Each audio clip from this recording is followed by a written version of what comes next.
Fala meninada, tudo bem com você?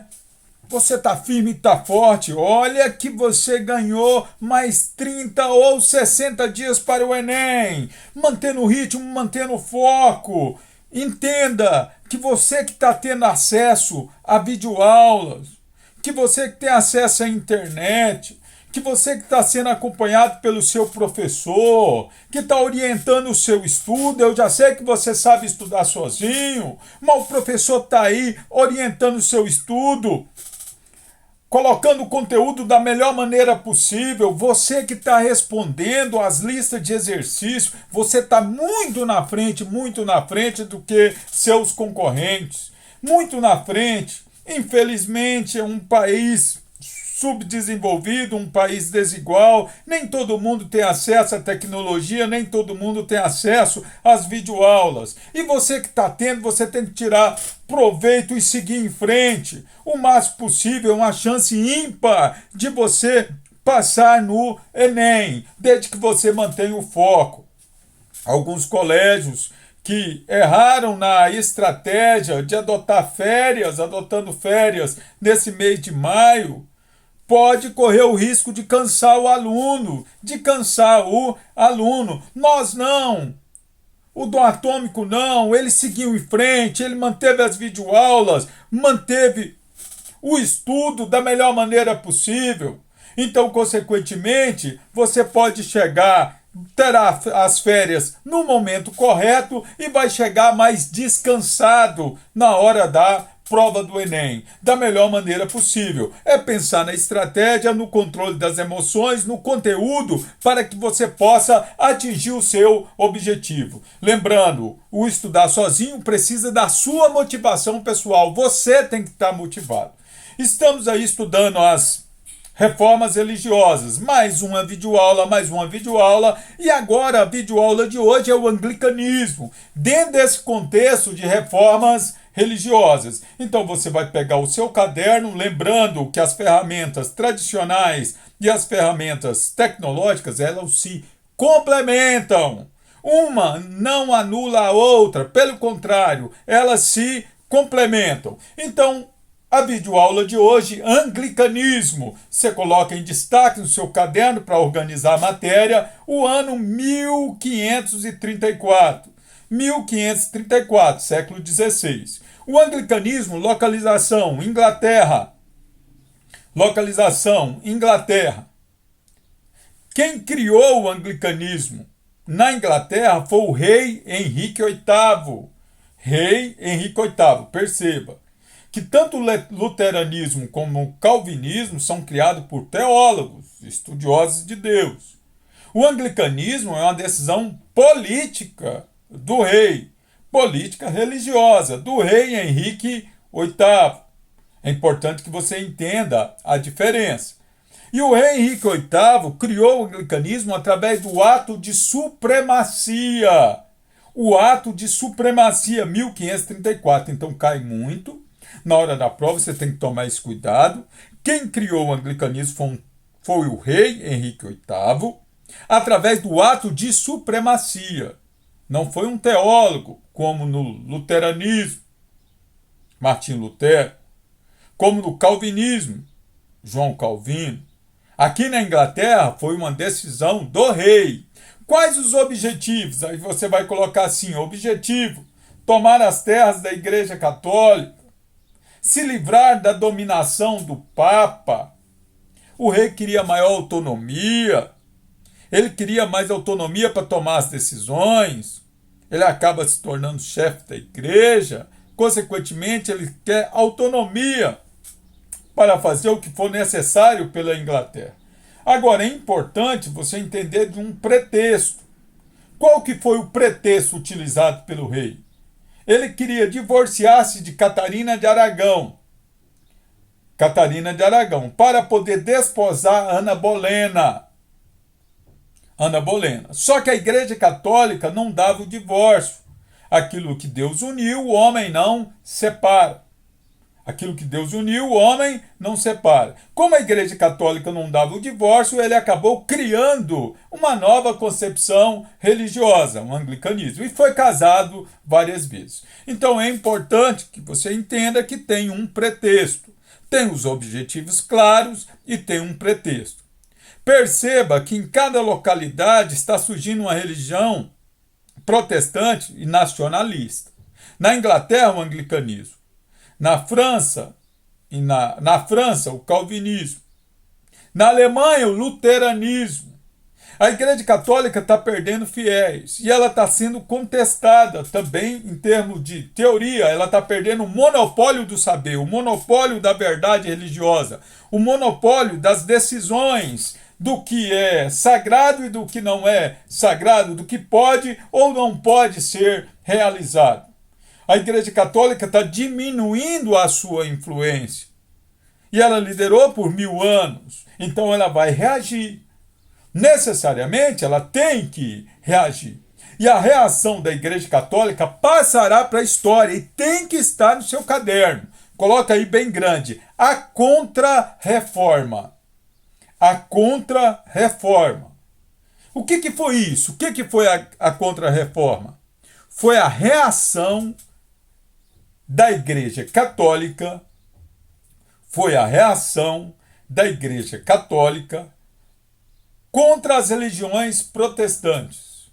Foi a reação da Igreja Católica contra as religiões protestantes. Na hora da prova do Enem, na hora do seu vestibular, do seu concurso, entenda, reformas religiosas elas tiveram como consequência a criação das religiões protestantes. A Contra-Reforma é a reação da Igreja Católica contra essas religiões. Então, reforma religiosa não é a mesma coisa de Contra-Reforma. Contra-Reforma foi a reação. É importante que você entenda isso, porque na hora da prova ele pode te induzir ao erro. O examinador pode te induzir ao erro. Então, a reação da Igreja Católica é em 1545, olha, século XVI. 1545, ocorre a criação da Companhia de Jesus. Da Companhia de Jesus, a figura dos jesuítas. Os jesuítas. Essa Companhia de Jesus vai apoiar o papado e combater os protestantes. Combater os protestantes.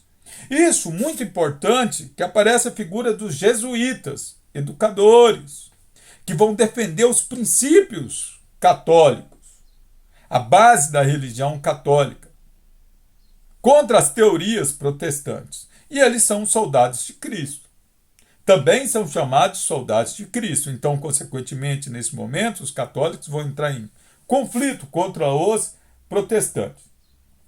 A ordem dos jesuítas, a Companhia de Jesus. Lembrando que hoje o Papa Francisco, ele é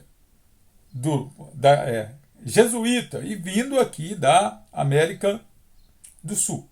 Consequentemente, o primeiro Papa da América do Sul. É importante que você entenda isso em termos de atualidade, extremamente carismático, em termos de atualidade. É importante, muito importante, você entender que ocorreu a criação do Concílio de Trento, de 1545 a 1563. E no Concílio de Trento, a Igreja Católica, os membros da Igreja, vão discutir a questão da fé, reafirmando a fé católica como a única fé verdadeira. Reafirmando a fé católica como a única fé verdadeira, a única que salva, a única que leva o ser humano até o céu. Então, consequentemente, vai entrar em choque com as religiões protestantes que estão surgindo. Outra medida importante desse momento, olha, perceba, já tem duas. A criação da Companhia de Jesus, o Concílio de Trento. Agora vem mais uma medida importante, o chamado Index. O Index. ou lista dos livros proibidos. A lista dos livros proibidos. Só vai poder ser lida aquilo que é determinado pela Igreja Católica. É uma forma de você manter as ideias sob controle. O que vai ser discutido, o que não vai ser discutido. Hoje, nos dias de hoje, você conhece isso como o termo, como censura, o que pode ou não pode ser lido. Logicamente, é uma arma muito poderosa, porque o conhecimento desde sempre foi poder. Se você limitar o que o indivíduo conhece, ou se você direcionar aquilo que ele vai conhecer, vai ter acesso, fica mais fácil dele ser controlado. Então, consequentemente, o ser humano conhece bem a força física, mas ele também tem que entender a força do conhecimento, a forma com que o ser humano controla o outro através do conhecimento, aquilo que ele vai ter acesso. Então, nós temos o index, a lista dos livros proibidos. Proibidos, uma espécie de censura, se fosse na linguagem de hoje. E, logicamente, vai impor uma verdade, o que pode ou não pode ser lido, o que é certo, o que é errado, como o indivíduo deve ou não se comportar, exercendo o poder. Também teve a intensificação do Tribunal do Santo Ofício, a Inquisição. Lembrando que as pessoas julgadas no tribunal, a verdade está ligada à dor, à tortura. O indivíduo tem que confessar.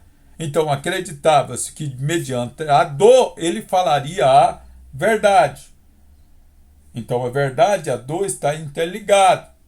O indivíduo vai ser torturado e nesse momento inúmeras fogueiras serão acendidas. Inúmeras fogueiras. A pena máxima era a pena de morte e o indivíduo era queimado na fogueira. Então perceba que nesse momento o choque religioso é muito forte. O choque religioso é extremamente forte, chegando as pessoas a serem acusadas, condenadas, inclusive queimadas na fogueira. Tudo isso para manter o controle dos costumes, das características religiosas, do monopólio do homem chegar até a Deus, com ou sem intervenção. Por uma via direta, conversando, onde cada indivíduo tem o direito de conversar diretamente com Deus, ou por uma via indireta, com um intermediário, um membro da igreja. Então, consequentemente, é um momento onde as tensões religiosas são muito fortes dentro do continente europeu. A Igreja Católica, com habilidade de conhecimento milenar, enquanto combatia os protestantes na Europa, ajudaram na expansão marítima e perceberam nos índios uma possibilidade de ampliar a quantidade de fiéis. Consequentemente, estabelecendo a necessidade de catequizar o índio. Está perdendo fiéis na Europa, mas vai catequizar os índios aqui na América. Um sucesso. Hoje, o continente americano é o continente onde tem uma maior quantidade de católicos no mundo. Interessante que o Papa saiu do continente americano, mais precisamente da América do Sul. Então, entenda que a Igreja Católica ela vai trabalhar em duas frentes. Vai combater os protestantes no continente europeu, mas vai ampliar a quantidade de fiéis no continente americano, graças à expansão marítima. E continua sendo uma instituição extremamente poderosa, com mais de 2.000 anos. E extremamente poderosa até os dias atuais. O Enem aí, a data vai ser decidida, ganhamos mais 1 ou 2 meses. É importante você manter o foco, manter a sua determinação.